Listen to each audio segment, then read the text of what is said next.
Welcome to Entrepreneurs, Executives, and Eccentrics, a podcast dedicated to the stories, strategies, and secrets of remarkable individuals. Join us as we engage in enlightening conversations with intriguing entrepreneurs, accomplished executives, and fascinating eccentrics, exploring their journeys, triumphs, and unconventional wisdom that has shaped their success. When getting started with something new, it might seem daunting or scary. But again, if you dive in, jump in with both feet, right? Figure it out. Don't give yourself another choice but to figure it out. Now, again, I'm not saying to the point where it's detrimental for yourself and family, but you're capable of so much more than you may realize. Get ready to meet Trent Carter, a dedicated nurse practitioner who is transforming addiction treatment in Roswell, New Mexico.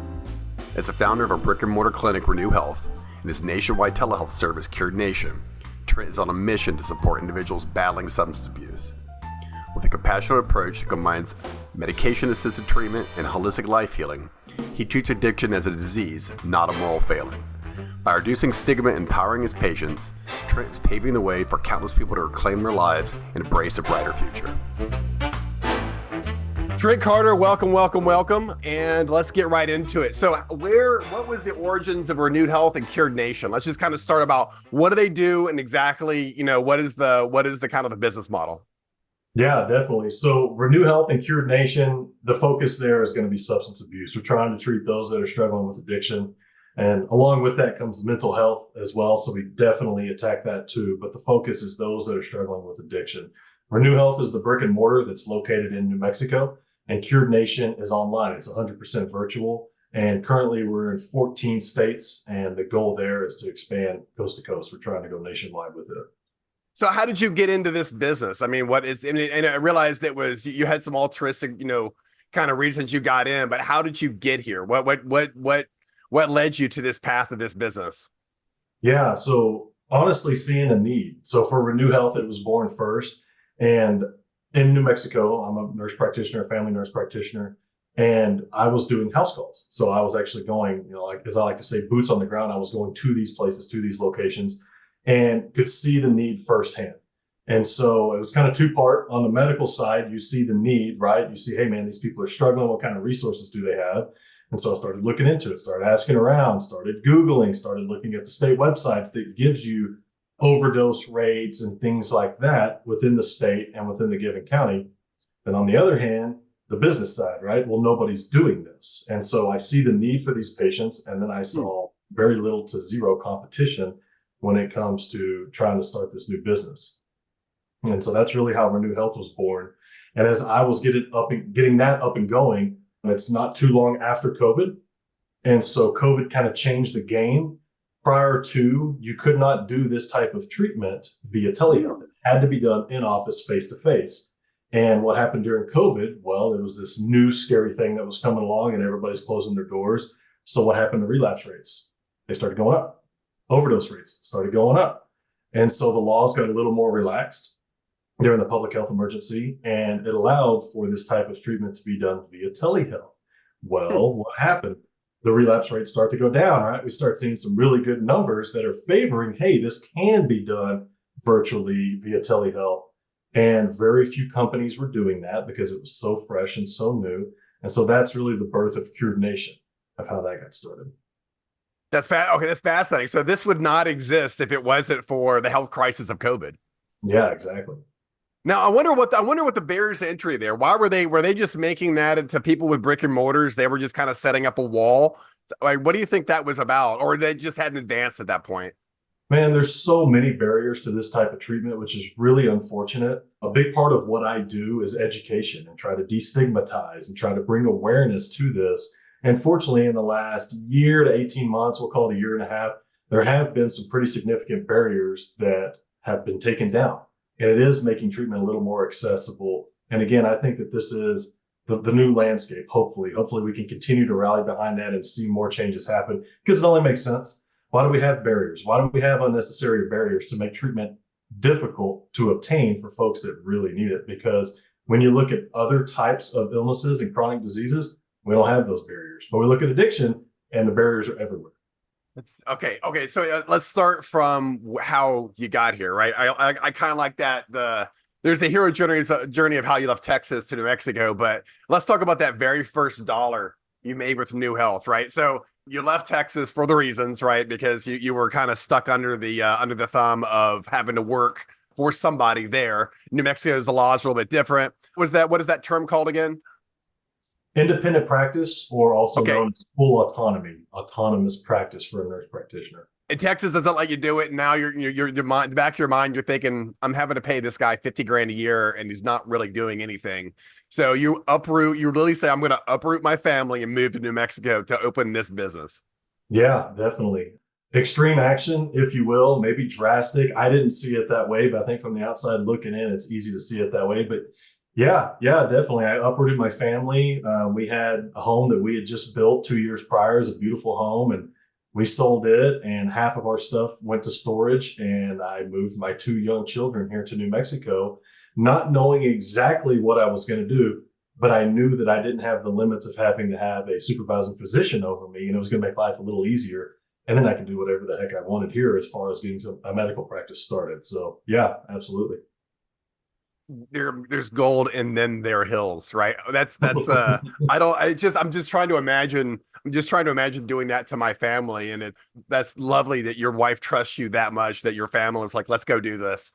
It doesn't Okay, happen let's without talk it. about, so you took the money you had in your bank account, you opened up a brick and mortar, and now it's day one. How long did it take to make a dollar? Just out of curiosity, what was that time and what was that stress?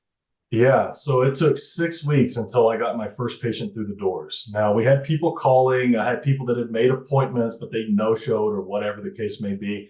So it took 6 weeks, I think, to the day, and I finally got that patient in. Keep in mind, I didn't get paid that day because insurance is its own animal there. It took a while for that to come through too. But it was a very rewarding feeling. It was, high-fiving the receptionist there. At that point, it was just me and one other. It was very utilitarian, man. It was bare bones, me, the receptionist who was pulling double duty, and we made everything happen here. Fortunately, now we have a full team that's built out and we're expanding. We're about to open 2 new locations. Yeah, it was a very exciting moment though. Yeah, it's funny because the businesses are all, they're a thesis, right? Your thesis is you believe that you can treat addiction in a geographic area that there's no competition. Your thesis is that insurance will pay for it. And your thesis is there are enough people that need this treatment that you can actually make a living at it. And then now it sounds like there's 6 weeks between the time that you open up your door and the time that the first daughter comes in. I mean, how did you advertise? Like, how did you get that person in? Yeah. So it's like there's this bit of a roller coaster, right? You start off, you're excited. Like you said, there's this thesis. It's bulletproof, man. It's needed. I have all of these different data points that are proving that it's needed. And so, hey, the second I open the doors, they're just going to flood in, right? Nope. It took a minute. And it took a ton of marketing. It was a huge, huge upfront investment on my part to do that. It took a lot of boots on the ground, getting out there, community awareness, knocking on doors. And so omnipresence was my thing, man. I wanted to be everywhere. I had this joke. I don't want anybody to take a left turn in Roswell, New Mexico without seeing or hearing about Renew Health, because we were on billboards, we were on radios, we were in the newspaper, we were on TV, we were everywhere. And maybe overkill, but what that did is once that ball got rolling, it did snowball, and it allowed me to gain brand awareness essentially very, very quickly because I threw so much out there right off the bat. My dad always said you want to own your backyard before you go try to own the next state over or city over or whatever. Yep. And it sounds like you did. Out of curiosity, I mean, was that like a $20,000 spend to go do that advertising? Like, how much was that? Was it just it was a ton of money, I would imagine. Yeah, it was six figures in the first year for sure.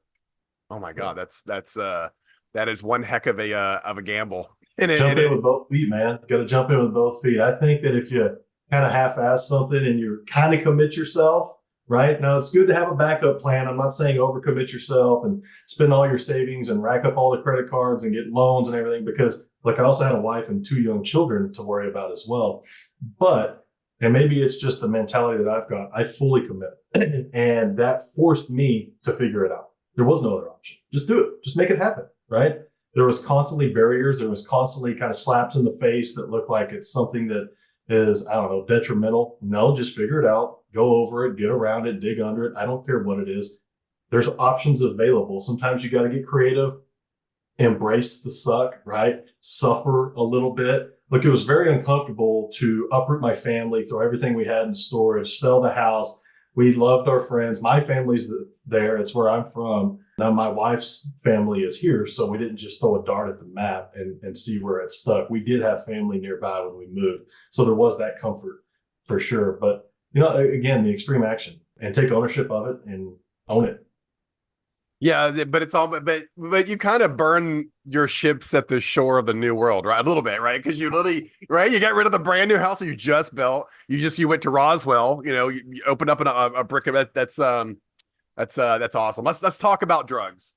Let's just talk about the zeros and ones of addiction just for a moment, so we can all kind of better understand kind of the business model as well.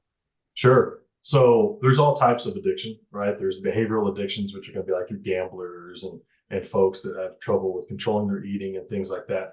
I focus on the substance. So really, you're looking at opioids, you're looking at stimulants, you're looking at alcohol. So under that opioid umbrella, we're looking at fentanyl, heroin, hydrocodone, oxycodone, Vicodin, things like that. Stimulants, the big one's going to be methamphetamine.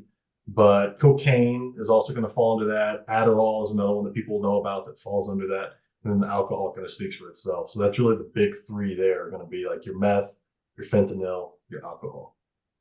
But it's so the source of, as I ended up doing for one of the reading I've done, was that the morphine, the heroin, those all typically, the vast majority of them start with a prescription. A large percentage absolutely do. That's not the only way it starts, but it's very, very common, unfortunately.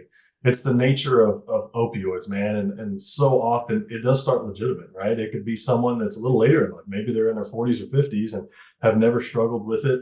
And something traumatic happens, right? They get in a car wreck or they fall off of a ladder, whatever it may be. And they're in legitimate pain. There's the, let's say, MRI that validates it, right? It is legitimate. And so what happens? Well, their physician or whomever, their prescriber, tries to manage that pain with the best options that we currently have, and that's going to be opioids. Now, there's other options out there that are not opioid, right? Physical therapy, things like that have nothing to do with opioids. But opioids are going to knock the pain out like that, or at least lessen the severity drastically in a very short amount of time. And so the way it works is if you're taking a high dose over an extended period, you're going to build a tolerance. Well, as that tolerance builds, it's not as effective for what you're trying to get out of it, which is either managing pain, or for those that are abusing it, it's going to be that euphoric rush, the high, right? So what happens? Well, we take more and that tolerance builds. And then this is what happens over time. And everybody's different. Everybody's timeline is different. Everybody's dosage is different, but it can be very tough to manage that. And especially if the pain is persistent. And so over time, if their prescriber cuts them off or says, hey, we're going to have to go down on dose, or I'm just not going to go up, oftentimes folks have to get resourceful. And this is where you hear them buying from friends or stealing from their grandmother or purchasing off the street, and it can start this cycle. Again, it's not the only way it happens, but it's really sad when it does happen this way because, man, I've got patients that are legitimate business people that are very successful that look like you and I and dress like you and I, and you'd have no clue, but they're doing some pretty crazy stuff to be able to support that habit. So the first time we spoke a couple of months ago, you taught me a new word, Suboxone, and I don't know if I'd ever heard of this thing before. Can you talk a little bit about how this drug is used to treat this addiction? Absolutely. Suboxone is an incredible medication, and it is used for opioid use disorder, OUD, and that's folks that are struggling with opioid abuse, right? And we'll go down the rabbit hole of how it works here for just a second, but it all has to do with the receptors in our brain and in our body, the mu receptor, which is what the opioids go into. And so basically, when you fill that receptor up, that's how it works. And so let's say someone's taking fentanyl, and fentanyl is in that receptor. Well, that's what's going to either block the pain or give them that rush, the high, the whatever they're looking for, And so the way the Suboxone is going to work is it's going to replace that in the receptor. And so it's going to do a couple of things. One, it's going to eliminate craving. So if you're not craving opioids, then you're not out doing those behaviors that come with it, right? You're not out trying to look for the drug. You're not potentially looking for something that's going to support that habit, which oftentimes is theft or even prostitution, whatever comes along to be able to support it, right? And so eliminating the craving. But secondly, it acts as a blocker. And so if you think of it like a magnet, that pull for the Suboxone is so strong inside the receptor that fentanyl or heroin can't displace it. And so it acts as a blocker. So you're going to waste your $20 whenever you go and spend it on fentanyl because you're not going to get that rush. It's pretty incredible. The way that I imagine it is that it's a large field of basically keyholes. And if the drugs are the keys, they kind of go fill up the keyholes and then they deliver that rush, that feeling, that whatever. And so Suboxone feels like it just goes in, just puts blank keys in all the keyholes, not allowing for the receptors to actually uptake into the actual of that particular drug. Does that sound about right? Yeah, man, great way to put it. I hadn't heard it put that way, but you're exactly right. Yeah, you're exactly right. And now, so now you've taken, Suboxone, you go buy your heroin, you shoot up, and you get absolutely zero effect from it because all the keyholes are taken. All the receptor sites that would uptake that opiate they're now filled, and you don't get high. You just burned your $20. And interesting. Can we talk about effect? How effective is Suboxone? Extremely effective, to the point to where if we had other medications that were as effective as Suboxone, but that aren't stigmatized, right? Man, it would be the greatest thing on the market. It would be life changing. But again, because the stigma that comes along with addiction, it doesn't quite get the glory that I think it deserves. But yeah, extremely, extremely effective. It's hard to put it in a number for you, but when done appropriately and taken right, I mean, it can be, I dare to say 100%, but it works for sure. That's interesting. Oh, that's insane, right? I mean, I can't think of a single drug that's almost 100% effective, but, and it sounds like because there's what methadone clinics that kind of give you this fake high, right? Why would they do that over Suboxone or vice versa, or is that just the old way of treating it?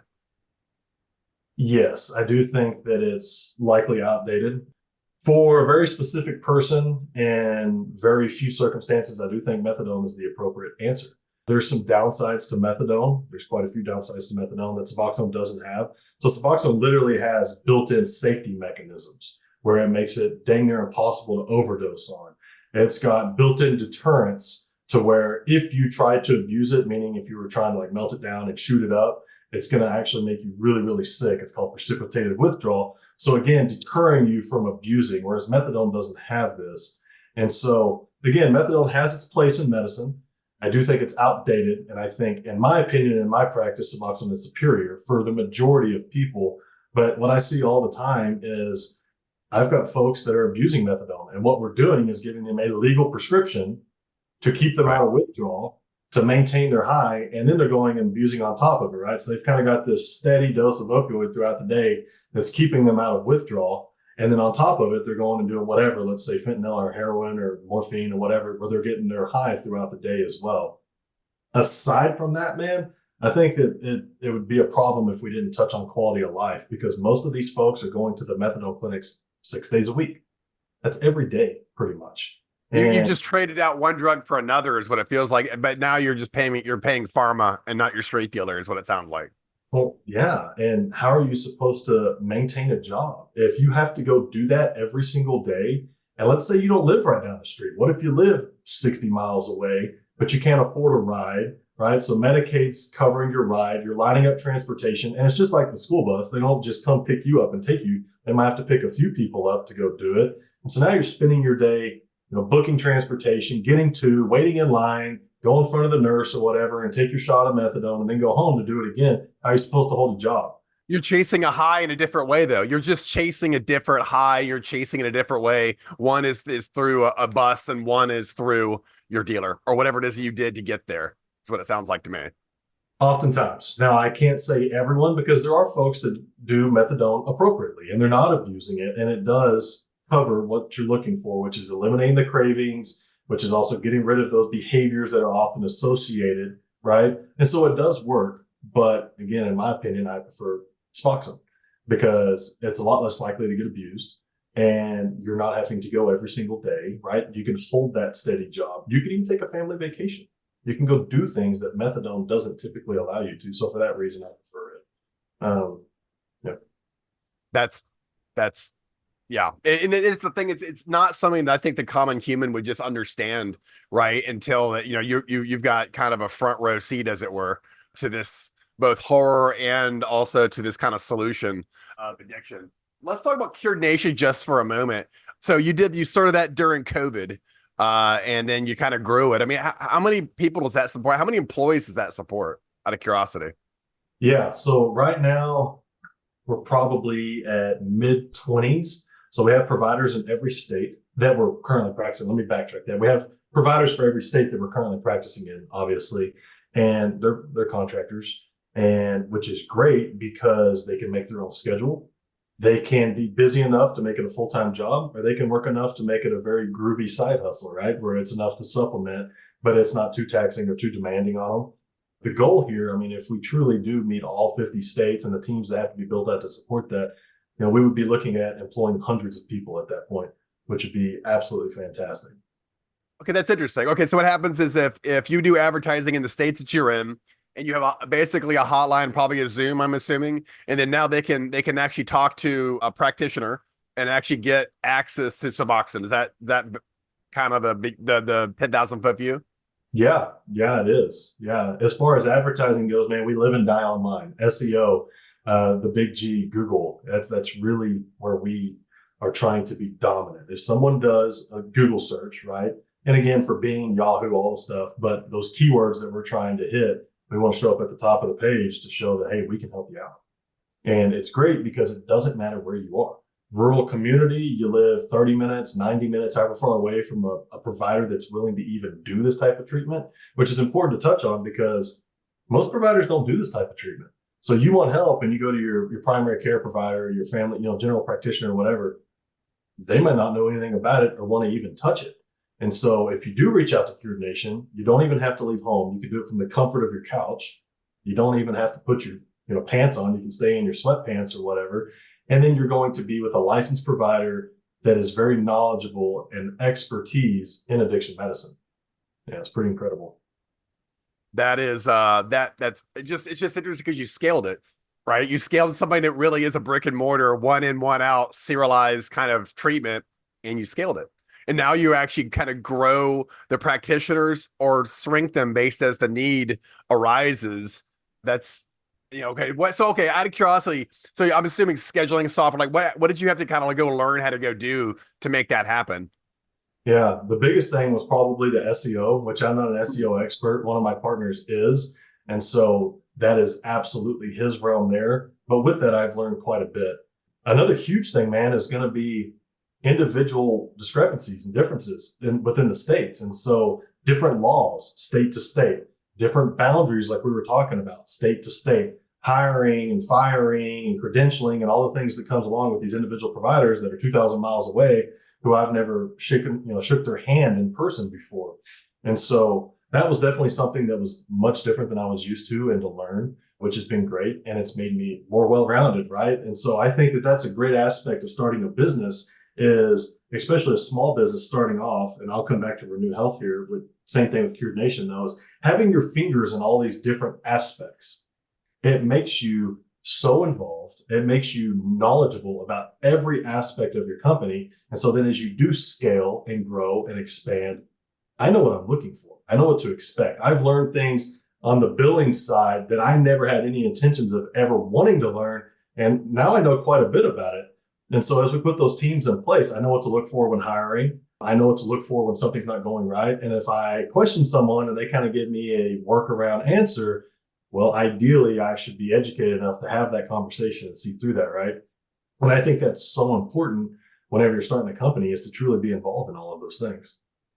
But it's the thing is that you've gotten all this kung fu the last couple of years. It sounds, it feels to me, and I'm saying this as a fellow entrepreneur, that now there's really nothing you couldn't go into, right? Because you've gotten all these skill sets that you never would have had otherwise, and now it's just one more problem to solve. That's just the next thing to solve, and the next thing and next thing, and that's ultimately what an entrepreneur is. We're just solving problems and getting paid for it. Yeah, put the challenge in front of me, man.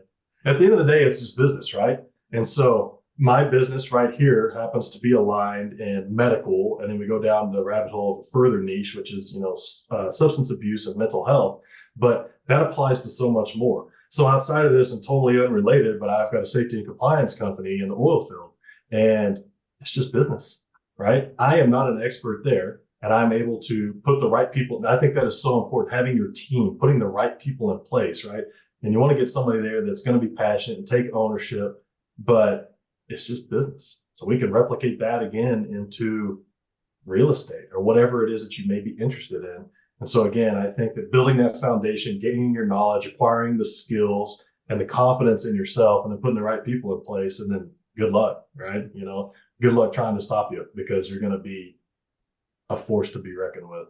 So Cured Nation, are you slowly kind of building this out into new states, or are there kind of barriers to being a nurse practitioner in those states? Yeah, so we are absolutely building it out. And so we're going in phases, a few states at a time. And so I focus on nurse practitioners, but I also hire doctors and physician assistants, which they're now renamed. I think they're called physician associates. That just passed within the last few weeks or something. I like to hire nurse practitioners for a couple of reasons. One, I'm a nurse practitioner, right? I'm biased. And so I want to support the cause of my profession. And hey, we already talked about the scheduling and quality of life that comes along with it. Guess what? I also pay you well. And this is intentional because I want to give back, right? I want to see nurse practitioners succeed and be able to do the things they want, and it financially makes sense for them. Now, not every state, like we talked about, allows nurse practitioners to practice like that. And so in other states, well, we've got to have a doctor as well to collaborate, to be that supervising physician. And in those states, we'll also look for PAs too to work. And so we'll hire anybody that's willing to go. But for example, in New Mexico, I'm going to have just a nurse practitioner because it makes sense. Because a doctor is not going to allow them to do something additional. The nurse practitioner is going to be able to do the same thing, but a doctor is going to want to get paid more. So from the business side of things, I'm going with NP all day. It's interesting. You didn't mean to, but you became the world authority on interstate nurse practitioner laws. You didn't mean to, but you literally became probably one of the more educated, people in this area. Yeah, again, falling into it, right? And you got to advocate for your own, man. And so I didn't essentially mean for that to happen, but as you start to scale and expand to other states and figure out what makes sense and how to do it, well, along with that comes the knowledge of the laws. And again, these individual states have different laws. Some make more sense than others. Some are kind of a pain for really no reason. And like I said earlier in the conversation, I foresee that changing in hopefully the very near future. But yeah, it came along with it. And so I'm a huge advocate for nurse practitioners and full autonomous practice. Okay. That's interesting. That's fascinating. Okay. So last question, what would you tell Trent just starting out? If you're Trent now and you would go back a couple of years, you could say, you should do this differently. What would that be? Man, I think one of the biggest things, not just for Trent, but anybody starting out in any situation, whether you're young, old, experienced, inexperienced, is don't overestimate the competition and underestimate yourself. You're capable of so much more than you even know. And when getting started with something new, it might seem daunting or scary. But again, if you dive in, jump in with both feet, right? Figure it out. Don't give yourself another choice but to figure it out. Now, again, I'm not saying to the point where it's detrimental for yourself or family, but you're capable of so much more than you may realize. And once you start acquiring this newfound knowledge and these new skills, and you obsess over it, and you lose sleep over it, and you're waking up and you don't even need breakfast because this is what you're working on, right? All of a sudden, you start to learn how to do it yourself. And then you get the right systems in place. You get the right teams in place. And like we said earlier, good luck trying to stop me. Brent, thank you very much for coming on. I've learned an absolute ton about nurse practitioners, but also I had no idea that this kind of addiction treatment had gone, this way with Suboxone. I had no idea. But thank you again, and have a wonderful day. Thanks, Scott. I really appreciate it. Lots of fun, man.